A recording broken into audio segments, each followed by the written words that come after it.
You know, I would just want to honor each one of you that you have the courage to come to something like this, and that you're taking a leap into who knows what, a cold lake maybe.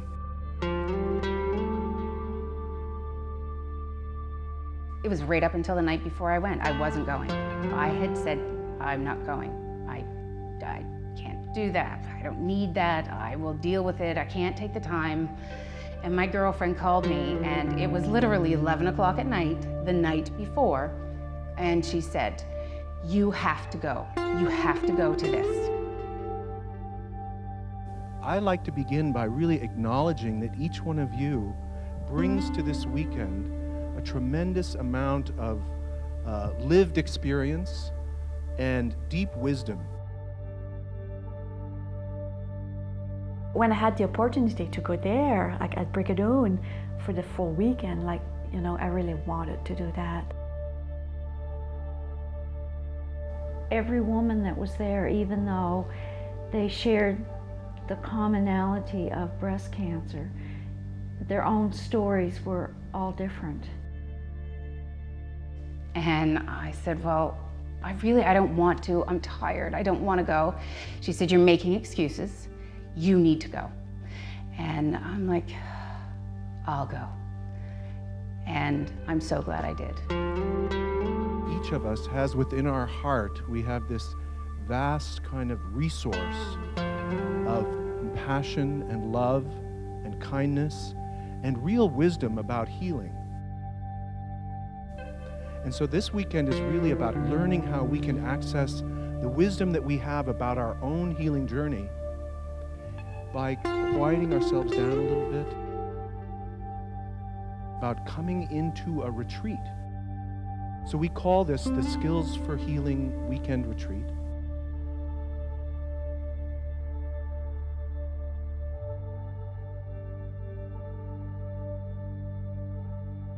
Okay, now the hard work begins.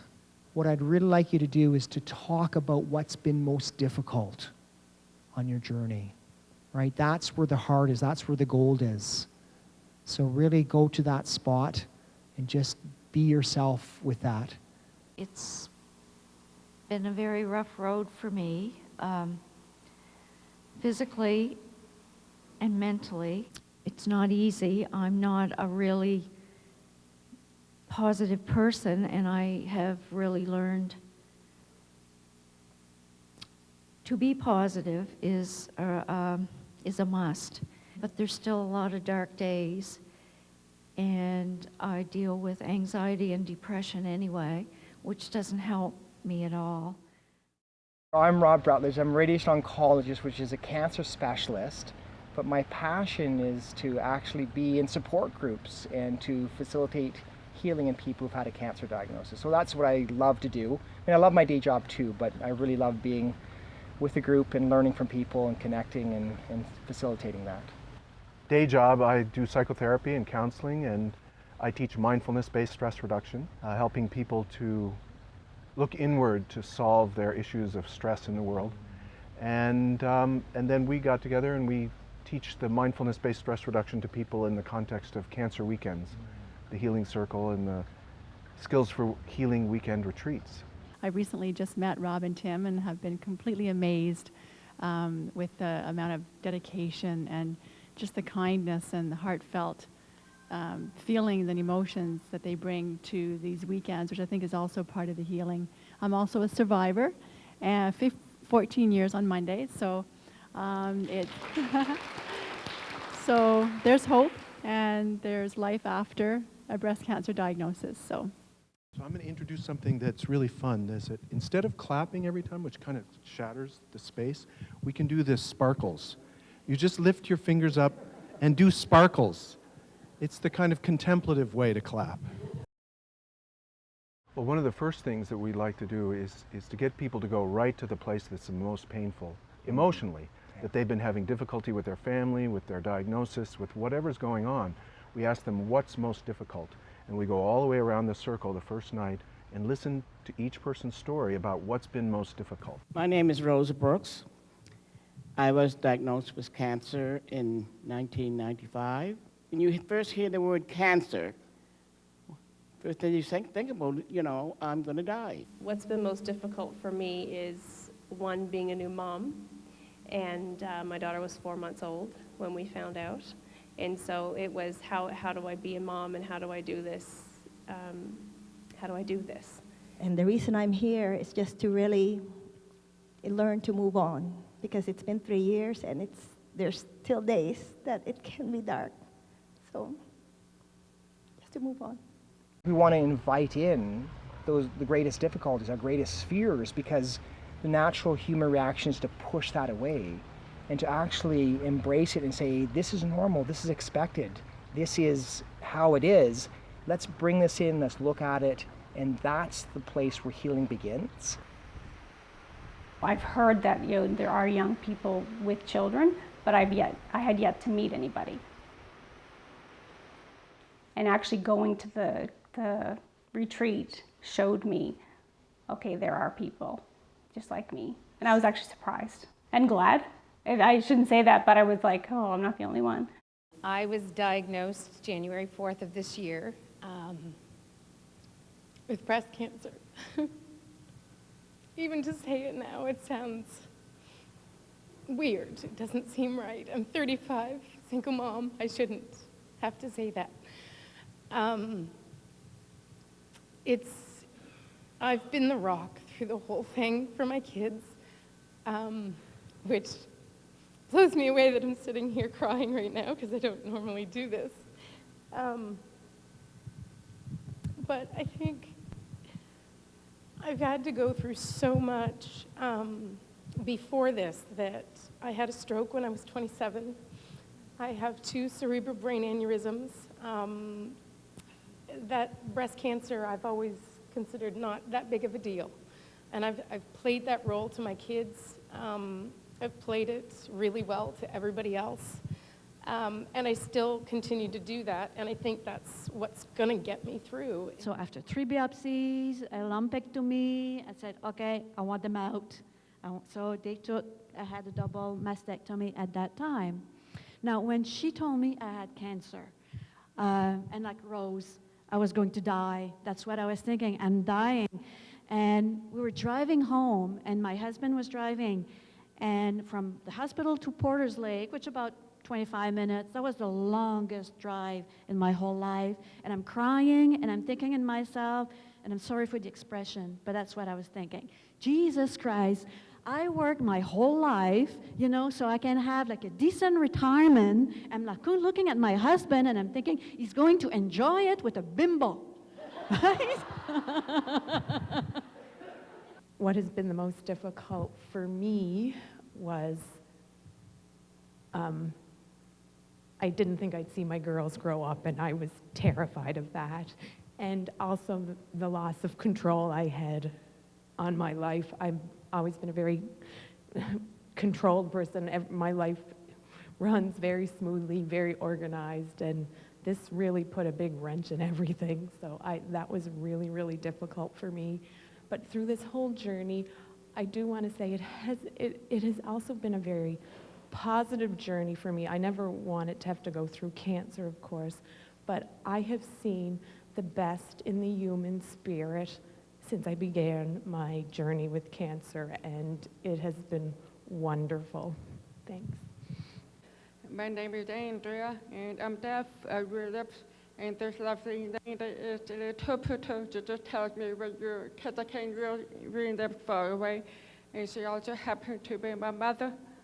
So we're both here from Ottawa to spend the weekend together and read other cancer survivors' wonderful stories, and I'm happy to share you mine. I guess my difficult issue is frustration with the health system, because I was diagnosed in January, got my surgery in March, end of March actually, and it seems like I'm always battling to get things done. When somebody tells you you have cancer, it really, really changed your way of looking at everything, right? And when they told me you had cancer, my first reaction was, oh my gosh, like the world is going to move on without me. Like my husband, my son, my grandchildren, they're going to move on and I won't be there. But, and that's not how I had imagined my life to be. The notion really fundamentally is that people who have a cancer diagnosis, they go into a shock. There's a lot of fear, and so on a psychosocial kind of level, people need care. They need to know that somebody's there that understands what they're going through.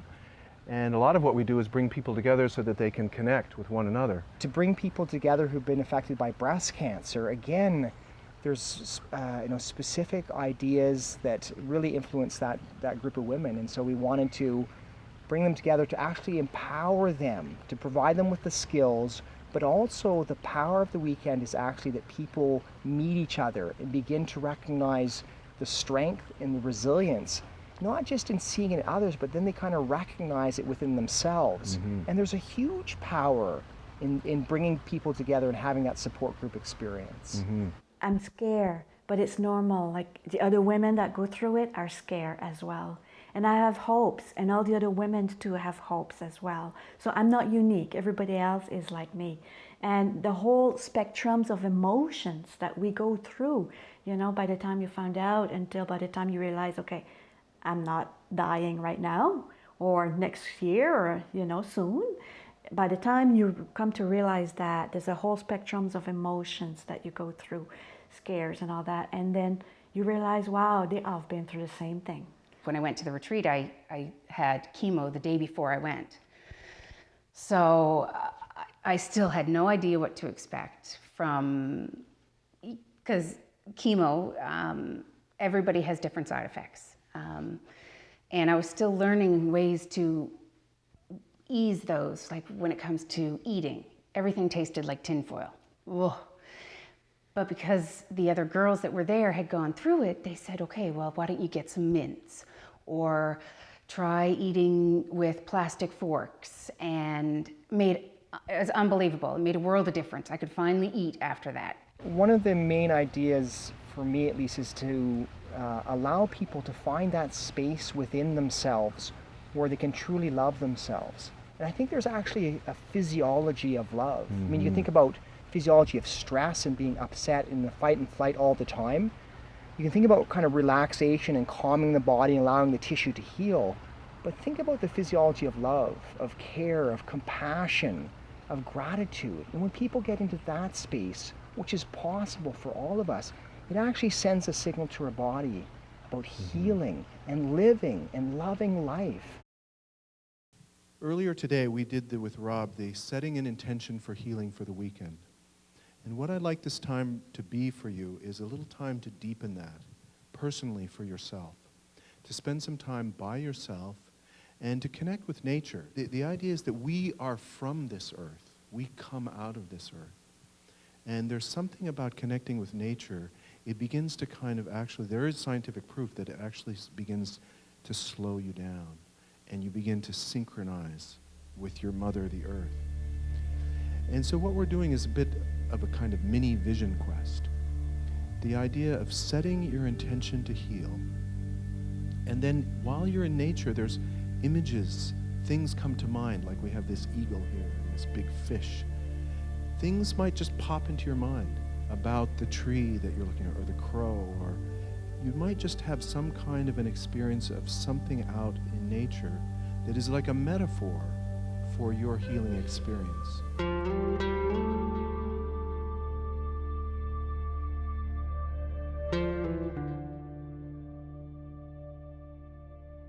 Separating clouds by wheeling arms. It's a feeling of the energy around your body, and you're separating it in the front, bifurcating two little whirling clouds of energy.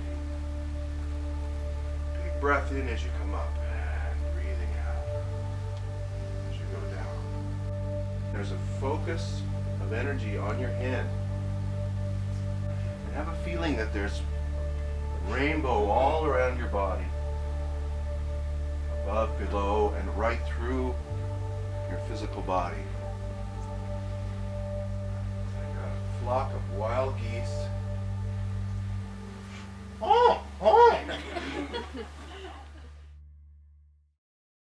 How are you doing this morning? Any reflections? How was last night for you? Does anybody want to share their experience doing the vision quest and walking into something natural and communing with a bigger picture. I went a little bit further and I went down off the path and I thought, you know what, I'm just going to seclude myself and just stand here and listen. And it was complete silence, and then all of a sudden the peepers started. Then there was a dog barking off into somewhere, and you could tell it was a little puppy. And then there was a frog that started to chirp or to croak, and I thought, it's almost like it's new beginnings, and it was all, so I thought, I'm gonna go and sit down and write this down. And this is the bizarre part. I went and I picked one rock out of the entire property, and I sat down, and when I did, there was a tree growing out of that rock right next to me.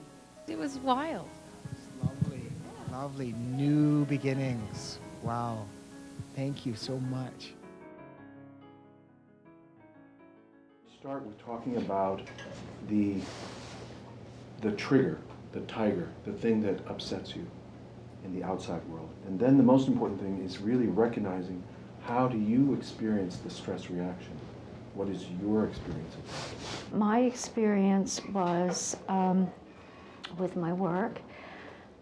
There were changes in my job, and I was told that I had to go to a new location with new people. Mm-hmm. And I'm very kind of a recluse person, and I was very, very upset at that. And this is the same time as your diagnosis, or is it? This was 2 weeks before. Oh, wow. Real shock. So how did you feel that in your body, both of those stressors? Very scared, really terrified. Mm-hmm. Nausea, headaches, worry a lot. Mm-hmm. And really paranoid. Really so paranoid. It builds up the speed of your thoughts and the worries and the yes. projecting negative scenarios. Definitely. I wouldn't answer the phone, or I wouldn't answer the door. Did not want to see people at all. If we're feeling guilty, if we're feeling frustrated, if we're feeling depressed, if we're feeling worthless, these are the issues that actually manifest during a cancer journey. So there is, in a sense, an opportunity to heal one's life from a much bigger perspective. Mm-hmm. And so we're actually teaching the life skills that are much bigger than just cancer and maximizing the chance of cure. I find it's really difficult for me to look out for myself. Yeah. I don't know how to do that. Right. I can look out for my family, you know, and I'm always there. And two, it seems kind of selfish to put yourself first. According to somebody taught you that somewhere, right? People have been trained, for whatever reason, in our school system or the way things are, always to be judging themselves. Not good enough, not good enough, not good enough. And it's like lifting away that sense of judgment and just being with what is. So when you lose your hair, you know, we've known some people have a great sense of humor, and they're able to traverse that with no problem. Other people, you know, really feel hurt by it. So it's, each person brings, like Rob said, their own unique software from their life and their psychological journey altogether into the cancer diagnosis. And at that point, if they can get some teachings that can help them be more gentle with themselves, then, you know, this challenge becomes a little bit more workable. When you're young, you think, oh, I have all kinds of time to reach my goals and to do things and to travel and change careers and, you know, do whatever it is, get married. And then when you're diagnosed with cancer, you realize, oh, there's a finite amount of time, right? So I went through that, and I was diagnosed at 40, so I had a bit of a midlife crisis at the same time. So I guess that's an issue, just realizing that there's only so much time. So I feel a bit of pressure there to, if I'm going to do things, I need to get on the bandwagon and come up with a plan, and that's kind of where I'm at right now. My biggest thing is that it's all going to be cut short, and I'm not going to be able to share those wonderful things with my kids. You know, I won the Miss Canada when I was in 1996, and it's only now that my little girl she's like, wow, my mom did that. You know, like, my mom was a beauty queen. I'm like, no, honey, we're not beauty queens. It's pageants, dear. But it's those kind of things that, you know, I'm afraid that I'm not going to be able to sit down and watch those videos with her and say, you know what, this was Mom a few years ago. You know, I had hair and I felt good and I felt pretty and I want to experience those things, and I'm so afraid that it's all going to be cut short and I'm not going to get that time. You know, I used to run track and field, and I see those same qualities coming out in my son, and he's such an amazing athlete, and he picks up a baseball bat and he can hit the ball like to the other side of the lake. It's phenomenal. And I think, you know, am I gonna miss out when he wins provincials? Or, you know, it was like going to that hockey game yesterday. I couldn't miss it. I could not miss that game because I thought, I might not see his hockey season next year. Who knows? So this is something came up, this guy, David Burns, almost like 30 more years ago. This system of just simply recognizing your thoughts and writing them down in this 3-column technique. So the first step, we've been practicing all day, starting yesterday. You need to become mindful of your distressing thoughts. So we can't get rid of something until we become aware of it. You can't change something until you really know what it is. So you're going to write down a distressing thought, and then you start to look at that thought. You start to use your rational brain to look and see, is that really true? Awareness and inquiry.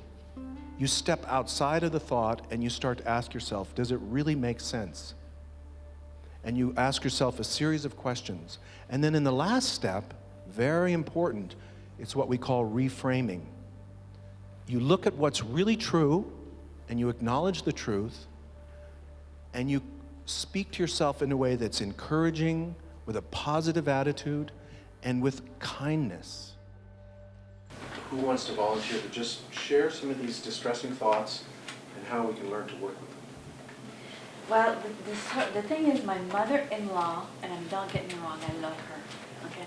My mother-in-law is coming to be moving with us for 2 months, okay? The thing is, she thinks her ways is the good way, right? And I'm afraid that she'll come home and she will kind of take over the house, which is her son's house, and she is going to, you know, start to, you know, put some stress on my life. Like I won't feel them home anymore in my own house, right? So when you think about her coming, what are the thoughts that pop into your head? Jesus Christ. Is that what you wrote down? So what's really going on? You're judging her, you're projecting a lot of I am judging her. Yes. And at the same time, I feel guilty and ashamed that I do that because, I mean, she's my mother-in-law and she is a nice woman, okay? She is very, I know she will help. I know, you know, she will, when she does those things, like she take over the place and all that, she doesn't mean that. She doesn't mean to be a bad person. Right, so you're already getting towards the reframe. So okay. You're all over the place. But what are the distressing thoughts that when you think them, I'm afraid I I'm afraid I won't be in my house. Like I will be stressed. So you're afraid. You're saying, I'm afraid that I won't be at home in my own house. Yes, and it will put some stress between me and my husband. What is the underlying lesson? The underlying lesson is for me to set up the boundaries ahead of time. That's right. Before she. So that you're not feeling powerless. That's it. Yeah, and make sure my husband is on my side. That he's on your side, yeah? Yeah. Yeah. So who else would like to share their, I keep looking over here. I know. Lisa, would you like to share? Well, one of the thoughts that I have often is about my daughter, and she's just growing, and she's, you know, requiring more energy. And I just feel, you know, I had a little bit of a breakdown before saying I'm exhausted and I can't do this. And it's more of, I can't do this, like I don't have the energy to do this. How am I going to do this? That's my thought. My thought is, and then it's like, I can't do it. What did you say in your reframe? How did you reframe? In my frame, I just said, it would be more or less like my mom saying, you don't have to do this alone, and you're not alone. And my thoughts and feelings are completely normal for what I'm going through at this time. That's right. So comforting yourself, Right. being kind to yourself, encouraging yourself. Mm-hmm. I am getting through this. Right. You can do it. I am doing well. You can do it. I know I can do it, and I can push myself to do it, but I don't know if I want to. I want to do it, Right. but I'm so tired. Right. That So there's a real balance there. it's a real balance, and Yeah. it's more like I don't know how I'm going to do it. Yeah, that's even a better statement. Yes. Like the way that you're managing this is exactly the right way to manage it. You know, so it's like comforting yourself and saying, I have my mom, when I need rest, I'll get rest. And when I'm with my daughter, I'm with my daughter. And it's all unfolding just the way it needs to. But get the rest though. Right? Get the rest. Yes. Without the self-flagellation. Yes.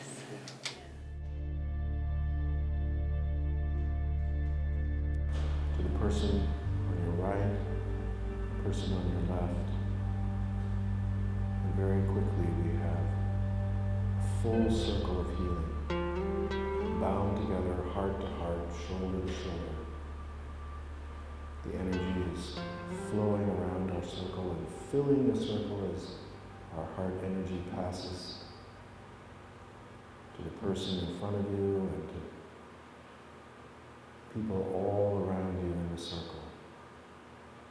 And our circle of healing is filled with love. One of the things we do is introduce the principles of mindfulness and work with teaching people meditation to show people that meditation is not something that's sort of otherworldly or totally mystical. It's about being in the here and now. It's about paying attention to your senses. It's about really appreciating yourself and your experience from moment to moment. And when you do that, you can kind of loosen up and enjoy, even when things are painful or difficult, there's kind of a unique experience there that you can taste and digest and be present to. So that's, mindfulness brings people into a kind of presence that is very healing. And then we add to that, then there's the body scan, relaxation, and a kind of deep loving kindness of oneself. Relax and let go as you breathe out. So people lay down and are guided through that relaxation and breathing exercises that help them go into the parasympathetic nervous system, out of the fight or flight into the relaxation response. And then really beginning to access that sense of, I can love myself no matter what happens. Give all your tension to Mother Earth. Feel that radiant loving kindness in your heart.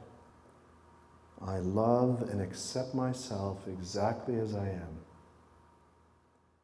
What's interesting is that science is also proving that we can actually change our brain. So the skills that Tim is teaching around meditation shows that you can actually innervate part of the brain that allows you to be more relaxed, more compassionate, more insightful, and you can actually begin to look at the world in a different way because of practicing a simple skill, simple relaxation technique like meditation. I'm a fairly busy mind.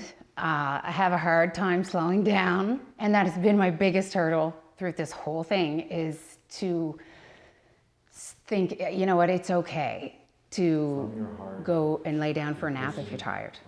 It's okay to take those few moments in the morning and say, you know what, it's me time.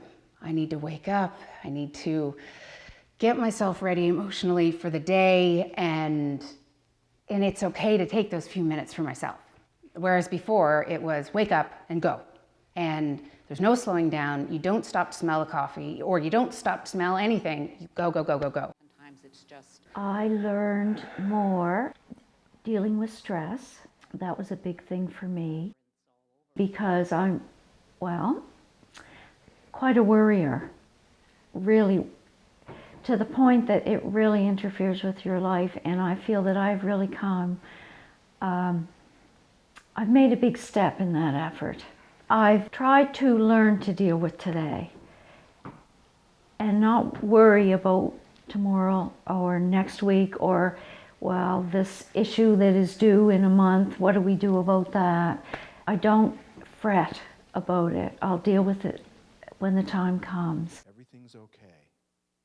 There's no danger. I tried meditation before, but your mind always ran away.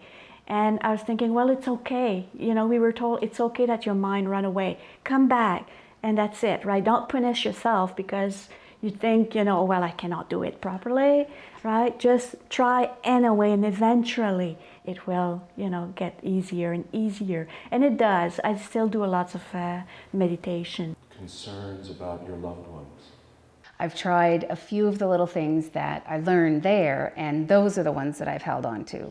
You know, waking up in the morning and taking those few minutes just for myself, just to even meditate. Classical music, I'm finally getting back into listening to my classical music. And I had been off listening to it for so long. And now I'm like, you know what? If I like it and it relaxes me, why not? And that's such a big part of finding I always say finding my happy place. And going to the retreat taught me that everybody needs that, and it's so important when it comes to having a healthy mind to be able to deal with fighting through breast cancer. Friends of mine had told me about the retreat, and I said, sure, I'll go. I wanted to meet with them. And that weekend I really took into, for me, I was on the right track. But I met this lovely lady who's a psychiatrist. She was one of the volunteers, very, very nice. And we had an exercise to do, and I was struggling with it because I didn't know what to put down because I was thinking positive things, right? So she came over and talked to me, and I said, I'm struggling with this because I'm trying to find something. And I said, right now I'm quite at peace with my life, and I think this is a good thing. And not a good thing that I have cancer, but I feel that I can help people. If someone is diagnosed, it's not the end of the world. And she said no, that I was on the right track and I could write those things that I was talking about. And that made me feel good, and it really enforced that I was doing the right thing and as I was on the right track. So it was really great. A few years ago, I just had a light bulb moment, I guess, and I just decided, you know, Karen, if they can do it, you can do it. So I went and I took my motorcycle license course. I only told him about 3 or 4 days before I did it. So I went out and I passed, and I just felt on top of the world. So eventually, in time, he bought me my first motorcycle, which I had no idea about. And then when I got a little bit past that one, I went out and I bought myself a Harley. I haven't ridden it for a year because I've been sick. It's got fringes and everything. It's awesome. So I went out and I did it, and I ride that Harley, and I just love it. It's just awesome. And while I'm on the topic, and I'm really brave here, got a tattoo. And I came home, and he was so angry at me. He really didn't speak to me for about 3 days. But since then, I got another one, and He hasn't seen it yet. there's one more left to come when my son comes back from Vancouver. So it was really, really hard for me to do those things, but I want to live my life. I have lots of things to do, and I just conquer the fear, shaking, and made myself do it, and I'm going to continue. So. That's good.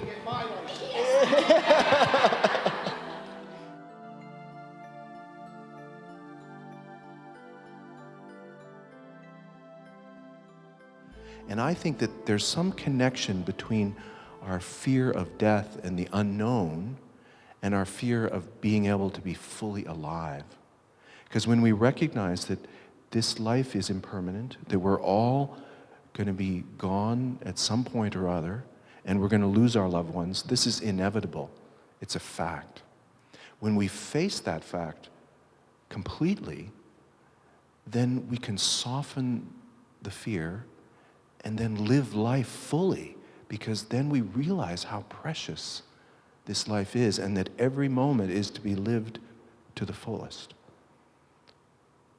And so I was awake and I decided I would go in and spend time with my mom, and it was just such a lovely experience to be with her. And I would just like yak away and talk about our life together and how much I loved her and how she'd taken care of me. And she's like vomiting at times because she's nauseated from a brain tumor. And I was like stroking her head and saying, you know, Mom, it reminds me when I was a kid, I used to be vomiting and you'd be stroking my head. And it was just a lovely, lovely time. And, you know, it was like our spirits were melding at that time. It was, I talked to her about my life and how, I was just so happy to be with her. And she said, I hope you're not going to be sad after I'm gone. And I talked to her about, we all need to share our emotions and it's okay to be sad and so on. And I also tell you this story because she was also having visions that that there were wolves around the cabin. And so she grew up in the prairies in the Depression, kind of poor circumstances. And even though my mother was incredibly strong, it was boring and she was in pain and she was nauseated, but she didn't complain and she wasn't fearful. But at the same time, there's a subconscious mind that naturally fears death. And that was the image that was coming up for her. My other sister, so the three of us were there beside my mom when she took her last breath. And it was the right thing. It was normal, it was natural for my mom to die. It was just wonderful for the three of us to be there at that time. And I definitely felt lighter afterwards. I can remember we were driving over to the funeral home and there was a little bit of a mist. And this is in Vancouver Island, a little bit of mist there. And the sun was shining incredibly. It was like this beautiful, wondrous kind of feeling of heaven as we were driving over to the funeral. And as we looked over to the side, I've never seen this before, there were two rainbows, and the two rainbows converged literally on the car. So I tell you that story to say that it is a normal, natural thing, and there was incredible beauty, and I could certainly appreciate my life that much more having shared it with my mom.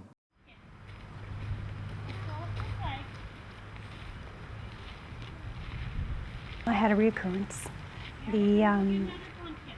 I found a swollen lymph node in my neck and had a CT scan, showed that there was swollen lymph nodes behind my chest bone, and I had a biopsy done on this one, and it showed that the tissues were the same as the tumor that I had in my breast.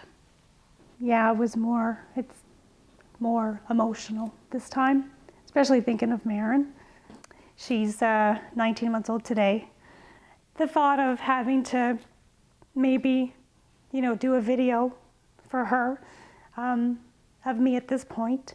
I've actually started a book for her called My Story, and it's more about me, where I was born, when I was born, things I experienced in my life, that if sometime I may not be able to tell her myself, then she'll have this book.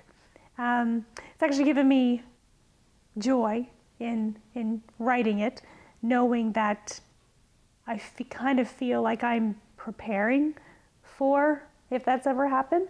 My only wish is I hope that she knows me as me and not from pictures and from what everybody else has said. Yeah, so it's been hard, and it's been hard on my family, thinking that we need to make sure we have things in order. And it's awful. At 42, you don't think that this is what you're going to have to do. So the first week was very hard. very, very hard. Now I'm in a good place. I'm in an okay place. Marin, I think, really keeps me going. I was actually going to Acadia University trying to finish my degree, and I've just made the decision that I'm not going back. It upsets me to think not to go back because I really enjoyed it. However, my priorities have changed, and I feel it's more I need to have her around me now. I need to be able to concentrate on her. When you were there, you kind of realize it's not as much as how long you live. It's more like, you know, how much you do while you're living. That is a lot more important. You know, how important is each current moment that you live with your family, with your friends, and lots of the stuff like that people care about, you know, like well, you know, fashions and things like that. As you can tell, I don't care that much about fashions anymore. But you know, things like that, you really put in perspective what is really important for your life.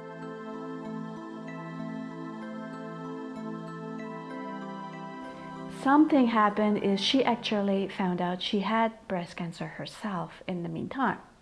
And at that time, you know, it was determined, okay, should she stay in Ottawa and where, you know, because a lot of her friends are not there. So, but you know, we actually call her, and actually I'm the one who told her, you come here with me in Halifax, move here for how long it takes, and we are going to go through it together. And it was amazing because she came here, and after a few 3-4 days, she did start to take the house over, kitchens, and you know, started to clean and everything. And you know, after 2 or 3 days, I'm thinking, oh my gosh, am I going to be able to do this? And then suddenly it was like, you know what? She needs that. She needs this to keep her mind occupied. Oh, that's her way of coping, right? And I cannot take that away from her. And hey, you know, it's just me from me. I'm going to just back out a bit, relax, and turn around, and my house is, you know, fairly clean. You know, I can't really complain about that. So it ended up being a lot better than I expected. Also, it did. There are times where it's a little bit difficult, and at that time I certainly did take what came from the sessions we had there, right? Just to relax and think about, you know, what's the positive outcomes out of it, right? And we actually, I think we all we got closer, all of us, like me, my father-in-law, my mother-in-law, my husband, right? After that. At the retreat, we had so many laughs and just fun times, and cancer brought us together. But cancer has opened my eyes to seeing the good things, enjoying life. You know, life's too short. I've got a lot of things to do. We have a lot of things to do, but yeah, so having cancer, as bad as it can get, boy, there's a lot of positivity that came out of that cancer for me.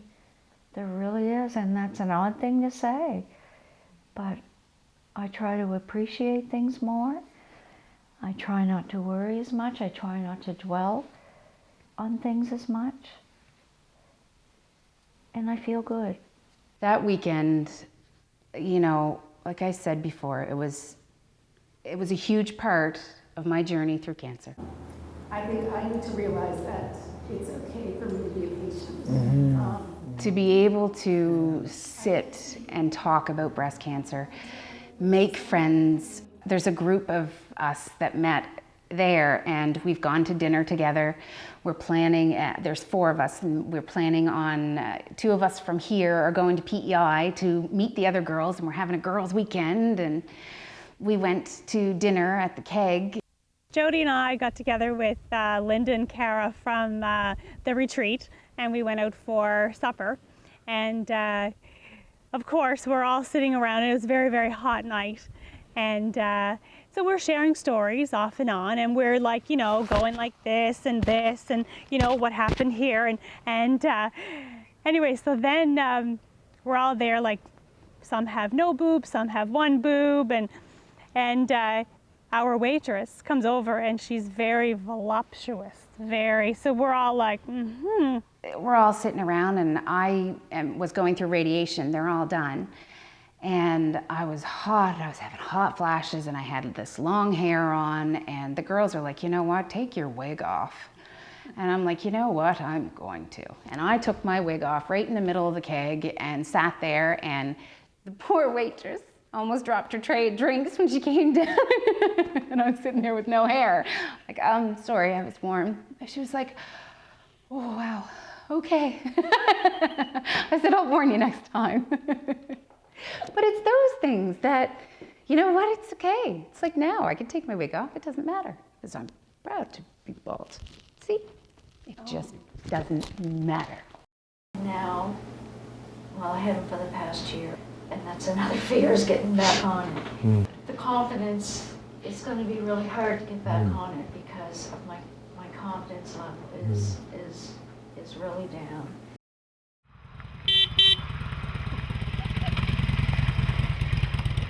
Karen has changed quite a bit, different ways really, like her confidence and just her self-esteem.